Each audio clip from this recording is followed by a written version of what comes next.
Supreme court ఆదేశాలతో తమ పాస్పోర్ట్లు ఇవ్వడానికి వచ్చినటువంటి నాయకులు ఎవరైతే దేవినేని అవినాష్, అట్లాగే తలశిల రఘురాము, మరొక వైపున ఎవరో ఆ లేళ్ల అప్పిరెడ్డి, గవాస్కరు, ఈ టీం అందరి దగ్గర పాస్పోర్టులు సీజ్ చేయడమే కాకుండా వాళ్ళకి సంబంధించి వాళ్ళని సుదీర్ఘ గంటల పాటు విచారించారు. 3 గంటల పాటు విచారించారు.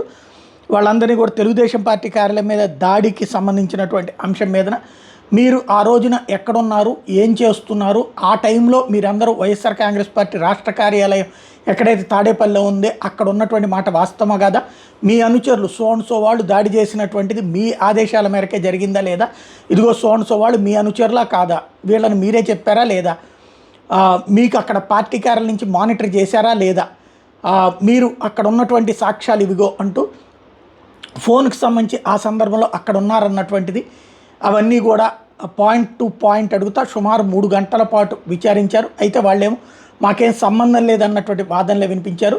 మళ్ళీ పిలుస్తాం విచారణకి అన్నటువంటిది వాళ్ళని చెప్పి పంపారు.